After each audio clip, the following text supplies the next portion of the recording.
네, 안녕하세요, 여러분. 이번 주에 또 두 번째 주를 맞았습니다. 여러분들 학업에 열심히 하고 계시죠? 이렇게 또 여러분을 또 경건에서 만나 뵙게 돼서 이렇게 감사를 드립니다. 이번 학기에 이렇게 공부하게 되신 학우자 여러분들께 축복을 드리고 또 열심히 공부에 열중하시는 그런 여정이 됐으면 합니다. 이렇게 또 지난 학기 봄학기에 3월 중순에 갑자기 이제 팬데믹으로 와서 경관회가 이제 중간에 이렇게 스탑이 돼서 굉장히 아쉬웠는데 여름 학기는 원래 이제 보통 저희가 경관회가 없으니까 가을 학기에 다시 이렇게 경관회를 시작하게 돼서 너무나 좋습니다. 또 여러분과 오늘 같이 말씀을 묵상하면서 또 예수님께서 저희들에게 주신 말씀을 한번 묵상해 봤으면 합니다. 오늘은 마태복음 8장에 나와 있는 문둥병자의 이야기에 대해서 한번 여러분과 나누려고 합니다. 이렇게 성경을 보게 되면은 이렇게 조연을 하는 그런 사람들이 많이 있어요. 이렇게 주연을 하는 사람들은 굉장히 유명한 사람, 예를 들어서 뭐 아브라함, 모세, 바울, 베드로 같이 이제 주연 역을 맡은 그런 인물이 있는가 하면은 조연을 맡은 인물들은 많이 있잖아요. 여호수아를 도운 갈렙이라든지, 또 모세를 도운 아론이라든지, 그런 이제 조연들이 또 많이 있고, 또 이 성경책에 보면은 그 엑스트라들이 많이 있는 것 같아요. 엑스트라들이 많이 있는데, 이 엑스트라들은 이름도 없어요. 이름도 없이 성경책에 잠깐 나왔다 사라지는 그런 사람들인데, 오늘은 이 엑스트라 중에 한 명인 이 뭉둥병자. 이 뭉둥병자는 이름도 나와 있지 않아요. 이름이 무엇인지도 저희는 몰라요.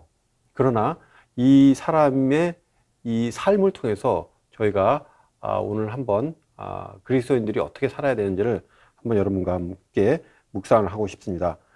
성경책을 다 펴시고 마태복음 8장을 한번 보겠습니다. 제가 한번 읽겠습니다. 마태복음 8장 1절에서 4절 말씀입니다. 아주 짧은 말씀입니다. 보시면 예수께서 산에서 내려오시니 허다한 무리가 쫓으니라. 한 문둥병자가 나와 절하였고 가로되 주여 원하시면 저를 깨끗게 하실 수 있나이다 하거늘 예수께서 손을 내밀어 저에게 대시며 가라사대 내가 원하노니 깨끗함을 받으라 하신대 즉시 그의 문둥병이 깨끗하여 지니라. 예수께서 이르시되 삼가 아무에게도 이르지 말고 다만 가서 제사장에게 내 몸을 보이고 모세의 명한 예물을 드려 저에게 증거하라 하시니라. 이 문둥병자의 이야기는 이렇게 짧게 나왔지만은 세 복음서에 다 나온 이야기예요.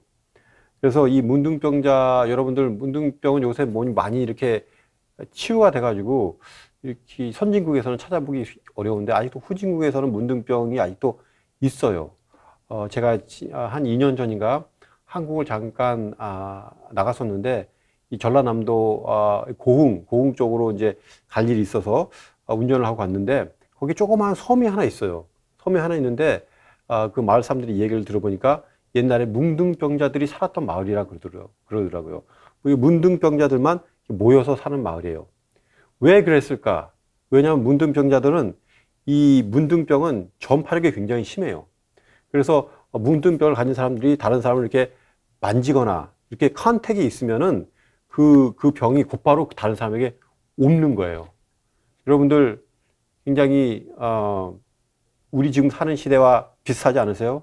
지금은 이 코비드-19 코로나 바이러스 팬데믹으로 굉장히 이 바이러스가 전파되는 그런 상황에서 저희들이 굉장히 조심하고 그렇게 살잖아요. 그렇죠? 그래서 만약에 자기가 바이러스가 걸렸다면은 뭐 격리를 해야 되고 그렇잖아요. 마찬가지예요. 문둥병도 자기가 문둥병에 걸리면은 격리를 해야 돼요. 그런데 이 병은 한 번 걸리면 이 당시에는 불치병이에요. 나을 수가 없어요. 그래서 한 번 걸리게 되면은 격리를 하는데 평생 동안 격리를 해야 돼요. 지금은 뭐 의학이 많이 발달해서 문둥병도 치료가 가능하지만 2000년 전에 예수님께서 사신 때는 문둥병은 치료할 수가 없는 불치병이에요. 그렇기 때문에 격리를 해야 되는데 평생 동안 격리를 해야 돼요. 여러분도 한번 생각해 보세요. 평생 동안 격리를 해야 된다. 지금 코로나 바이러스로 인해서 이 양성 판정이 나오면은 음성 판정이 나오거나 아니면은 보통 14일 동안 격리를 하라 그러잖아요. 그렇죠? 그럼 14일 동안은 아무도 못 만나는 거예요. 그게 얼마나 힘들겠어요. 그리고 요새는 뭐 TV도 있고 인터넷도 있고 그래서 뭐 그런 시간을 보낼 수 있지만은 만약에 그런 것도 없다고 생각해 보세요. 굉장히 힘들어요. 이 문둥병도 14일 뿐만 아니라 또 완치될 때까지가 아니라 자기가 죽을 때까지 격리를 해야 되는 그런 상황에 있어요. 그리고 그 당시에는 뭐 병원도 없었고 의사도 없었고 그렇기 때문에 누가 이 사람은 문둥병에 걸렸다라고 판정을 해줘야 되는데 의사도 없고 병원도 없었어요. 지금은 이제 자기가 증상이 있으면은 병원에 가든지 뭐 검진을 받는 데 가든지 그래서 코로나 검사를 받잖아요. 그래서 양성 판정이 나오면은 뭐 격리를 하잖아요. 그러한 시스템이 있는데 옛날에는 의사도 없고 병원도 없기 때문에 누가 그 판정을 하겠어요? 제사장이 그 판정을 했어요. 제사장이 이 사람이 만약에 문둥병에 걸렸다면 제사장이 그런 것도 또 많이 봤기 때문에 이 사람은 문둥병에 걸렸습니다. 당신은 이 마을을 떠나야 합니다. 이 마을을 떠나서 저기 문둥병들만 사는 그 외곽 사막에 있는 그런 문둥병만 사는 그런 마을에 가서 평생 동안 가족과 격리돼서 살아야 합니다. 라고 판정을 내요, 제사장이. 그렇기 때문에 그때 그 판정을 받으면은 거의 뭐,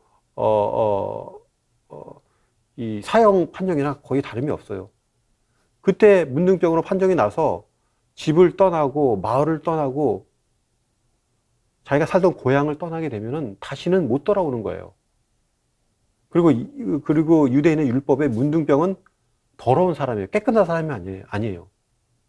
그렇기 때문에 만약에 문둥병이 오면은 이렇게 뒤집어 쓰고 unclean 깨끗하지 않습니다 라고 소리를 쳐야 돼요. 왜냐하면 다른 사람에게 자기가 문둥병자라는 걸 가르쳐 줘야 하기 때문에 이러한 율법들을 어기면은 이 문둥병자는 돌을 맞아서 죽는 그런 율법이 있었어요. 그렇기 때문에 굉장히 이 육체적으로 무서운 병이지만은 이 심리적으로 정신적으로도 굉장히 무서운 병이 문둥병자였어요. 여러분 한번 생각을 해보세요. 갑자기 이렇게 사는데 막 문둥병의 증상이 오는 거예요. 손도 막 이렇게 껍질도 벗겨지고 좀 이상해지고 뭐 발도 막 그렇고 그런 거예요. 그래서 이게 뭐지? 문둥병인가? 그래서 제사장한테 갔어요. 제사장이 딱 보더니 당신은 문둥병입니다 라고 판정을 받으면은 당신은 뭐 이틀 안에 이곳을 떠나야 합니다. 그러면은 사랑하는 아내와 자식과 친척과 부모와 또 이웃과 작별을 해야 돼요. 평생 못 본다는 그런 작별을 하고 떠나야 돼요. 그리고 떠나서 그 문둥병이들만 모여 사는 그 마을에 가서 평생을 살면서 죽을 때까지 거기서 사는 거예요. 그것이 문둥병자의 그런 삶이에요. 지금 저희들이 이 처해 있는 이 상황과 약간 비슷하지 않아요? 이런 팬데믹 가운데서 팬데믹이 받으면은 또 격리를 해야 되고 내가 그 바이러스를 가졌다 그러면 다른 사람이 저를 가까이 하지 않으려고 하잖아요. 그렇죠? 그러나 이것보다도 훨씬 더 나쁜 그런 상황이었어요. 그래서 이 한 문둥병자는 이러한 과정을 거쳤을 거예요. 자기가 문둥병에 걸린 걸 알고 제사장이 그것을 판정하고 그리고 자기가 살던 가정과 마을과 고향을 영영 떠나야만 된 그래서 그것을 떠나서 문둥병들만 사는 그런 마을에 들어가야 되는 그런 상황에 처해 있었어요. 그런데 이 사람에게 한 가지 희망의 소리가 들리는 거예요. 새로 들어온 이게 문둥병자의 소리를 듣고 예수님의 소식을 듣기 시작했어요. 이 나사렛 예수라는 사람이 있는데 이 사람은 모든 병을 고치는 사람이래. 아무래도 우리 문둥병도 고칠 수 있을까? 막 그러한 소리가 막 들리는 거예요. 문둥병자들 사이 가운데서. 그런데 아무도 그거에 대해서 어떻게 할 수가 없었어요. 왜냐면은 이 문둥병만 있는 이 마을을 나갈 수가 없었어요. 율법상. 나가서 들키면은 돌 맞아 죽어요. 그렇다고 예수님께서 자기가 사는 문둥병자의 마을에 찾아오시리라는 그런 확신도 없었어요. 그럼 어떻게 해야 되나?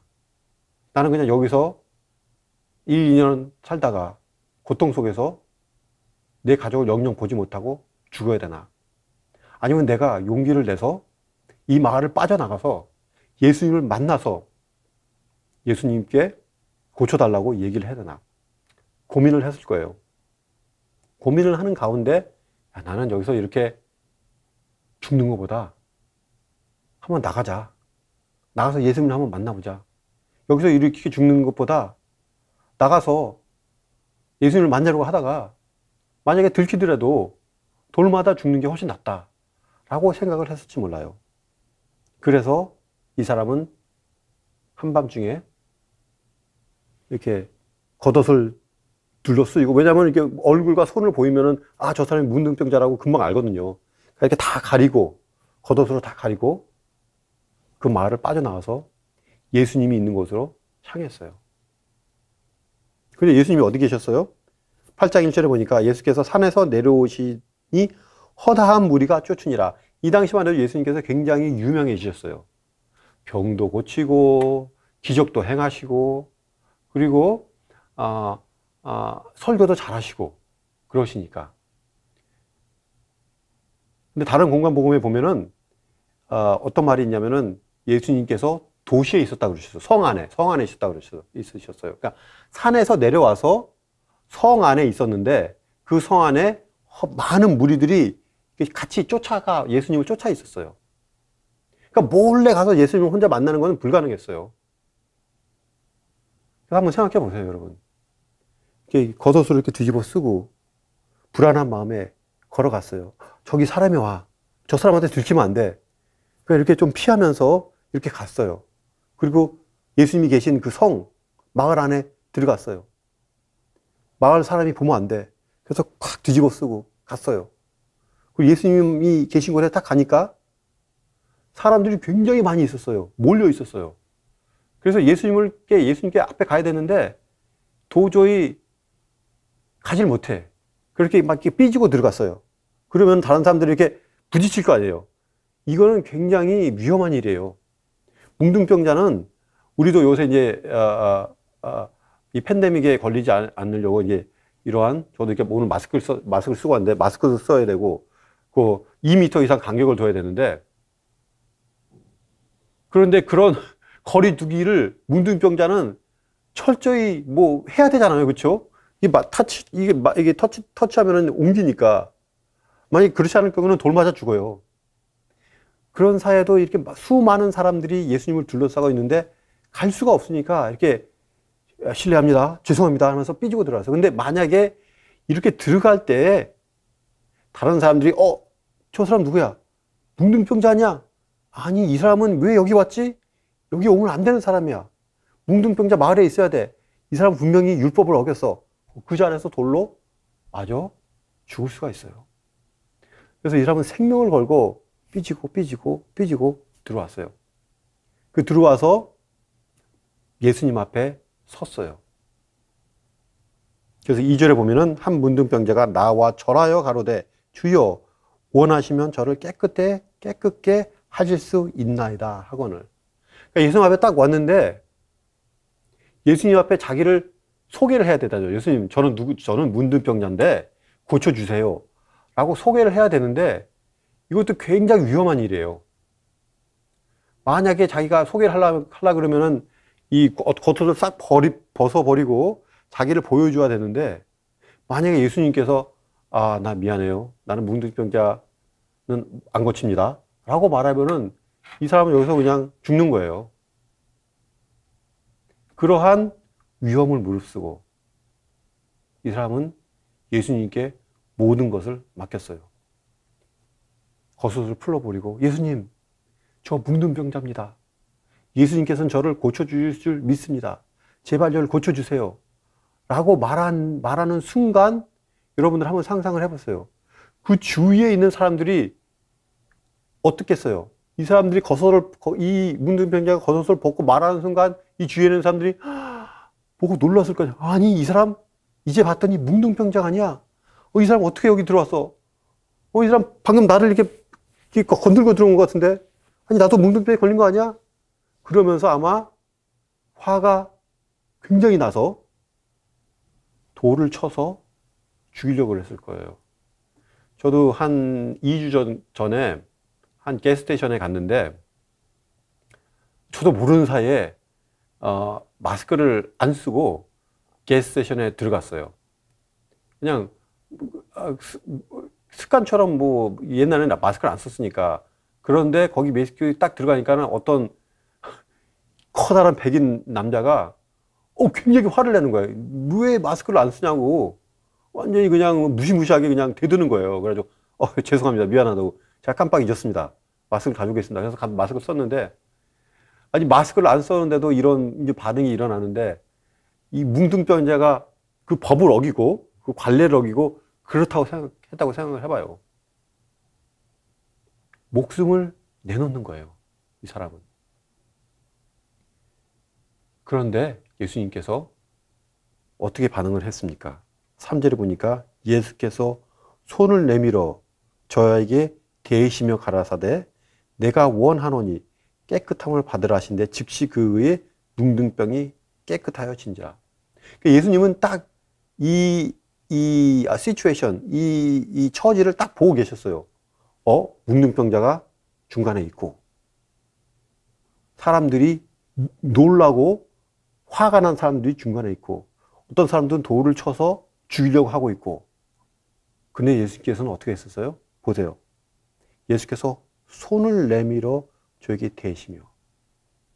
여러분, 이 사람이 뭉둥병자예요. 예수님께서 손을 내밀어 그 문둥병자를 만지셨어요.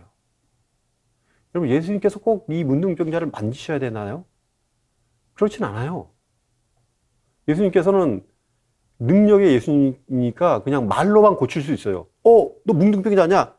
그래, 거기 가만히 있어. 나는 너한테 가까이 가면 안 되니까 그냥 좀 멀리 있어. 내가 그냥 말로 너를 고쳐줄게. 나는 충분히 말로 너를 고칠 수 있어. 그렇게 말로만 고칠 수도 있었을 거예요. 그러나 예수님께서는 그러시지 않으시고, 뭉둥병자의 모두가 이 사회적 거리두기를 위해서 뭉둥병자를 가까이 가지 않고 그냥 돌로만 이렇게 쳐서 죽이려고 그러는 그 순간에 예수님께서는 앞에 사회적 거리두기를 무시하시고 앞으로 다가가셔서 그 문둥병자를 어떻게 해요? 만지셨어요. 그 옆에 있는 사람들이 놀라서 예수님 뭐 하시는 거예요? 아니 그냥 말로만 고치세요. 고치실 거면 왜 다가가서 만지려고 하세요? 만지지 마세요. 예수님께서 문둥병 올리시면 어떡하십니까? 라고 생각하는 사람들이 거의 다였을 거예요. 그러나 예수님은 이 사람들의 그 생각을 아시고 다가가서 만지셨어요. 예수님께서 다가가서 만지시는데 누가 돌로 던지겠어요? 아무도 돌로 못 던지지. 그리고 이 사람은 나음을 받았어요. 손이 다 깨끗해졌어요. 4절, 예수께서 이르시되 삼가 아무에게도 이르지 말고 다만 가서 제사장에게 내 몸을 보이고 모세의 명한 예물을 드려 저에게 증거하니라. 예수님께서 왜 제사장에게 가라고 하셨냐면은 제사장만이 그때의 관례를 보면은 이 사람이 뭉둥병이다, 아니다 라고 판단할 권리가 있었어요. 어떻게 보면은 뭐 의사의 권리를 가지고 있었어요. 맨 처음에 문둥병이라고 판단한 사람도 제사장이에요. 왜냐하면 제사장이 너는 청결하다, 청결하지 않다라고 판단할 권리가 있으니까. 그리고 문둥병자는 청결하지 않은 사람이니까. 그러니까 문둥병을 다 나았으니까 너는 이렇게 나았어도 나은 게 아니야. 왜냐하면 제사장이 너는 나았다라고 판정을 해야지 너는 그때야 나은 거야. 내가 코로나에 걸려서 코로나에 다 나았다고 나만 이렇게 생각해도 다시 검사를 해서 음성 판정이 나오지 않는 이상은 나온 게 아니잖아요. 그렇죠? 그와 마찬가지로 제사장한테 가서 손과 얼굴과 발과 다 보여주고 진짜 나았네? 너는 나았다. 나았으므로 너는 다시 너의 가족과 집과 고향으로 돌아가도 좋다. 라고 제사장이 판단을 해야지 돌아갈 수가 있었어요. 그래서 그 판단을 예수님께서는 꼭 잊어버리지 말고 판단을 받으라고 이 사람한테 얘기를 한 거예요. 예수님이 얼마나 섬세한 배려가 있었다는 것을 저희들이 볼 수가 있어요. 이러한 와중에서. 하고 여러분, 저희들이 이러한 팬데믹 속에서 크리스찬으로서 살아갈 때는 이러한 예수님에 대한 갈망이 있어야 될 것 같아요. 이러한 예수님에 대한 갈망이 있고 이 뭉둥병자와 같은 마음을 가지고 예수님을 쫓아가고 예수님을 따라가고 예수님을 이렇게 구하는 그런 마음이 있어야 될 것 같아요.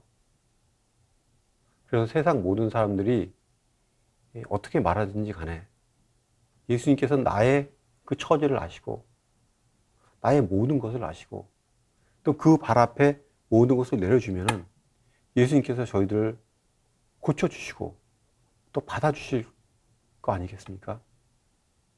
하고 여러분들, 여러분들의 각자의 그런 자리가 많이 힘들 수도 있어요. 이런 팬데믹 가운데서도 불안정하고 또 앞으로 어떻게 사역을 해야 되고 또 어떻게 살아나가야 되느냐라는 고민이 있을 때가 많아요. 그러나 그때마다 이러한 뭉둥병에 걸린 뭉둥병자처럼 이름도 없이 이러한 엑스트라 같은 사람이 예수님에 향한 그러한 열정을 가지고 오직 이분만이 나의 희망이고 나를 깨끗하게 해주실 분이라는 것을 믿기 때문에 붙들고 나아갔을 때 고침을 받았던 것처럼 저희들의 처한 어떠한 상황이 다르지만은 그 가운데 예수님을 붙들고 나아가면은 예수님께서 저희들의 아픔과 또 어려움과 또 다른 모든 것을 어루만져 주시고 손을 내밀어 만지셨던 것처럼 어루만져 주시고 또 회복시켜 주실 것을 믿습니다. 여러분들 이러한 뭐 한마디로 보면 이렇게 좀 우울한 그런 시대일 수도 있어요. 이런 시대에 다시 한번 학원 여러분께 말씀드리는 것은 예수님이 저희의 유일한 희망이시라는 것입니다. 그것을 붙들고 저희들이 이번 학기에 열심히 공부해서 그러한 희망의 메시지를 다른 사람들에게 또 이렇게 나눠주는 그러한 학우님들이 되었으면 합니다. 이번 학기도 또 열심히 공부하시고 또 여러분들의 또 좋은 또 교제의 만남이 있기를 원합니다. 감사합니다. 기도하시겠습니다. 주님 감사합니다. 저희들 주님의 사랑 안에서 이렇게 또 한 학기 공부를 시작합니다. 주님께서 저희와 같이 해주셨고 저희의 마음에 주님을 바라보는 마음, 주님을 붙드는 마음, 주님을 쫓아가는 마음을 주시고 그런 마음을 통해서 주님으로부터 또 위로와 고침과 깨끗함을 받을 수 있도록 주님께서 인도해 주시옵소서. 한 학기 저희 학교와 또 공부하시는 학우님 하나하나 주님께서 축복해 주시고 같이 해주셔서 또 좋은 학업의 여정이 되는 학기가 될 수 있도록 주님께서 인도해 주시옵소서. 감사드리고 이 모든 말씀 우리 주 예수 그리스도의 이름으로 믿습니다. 아멘.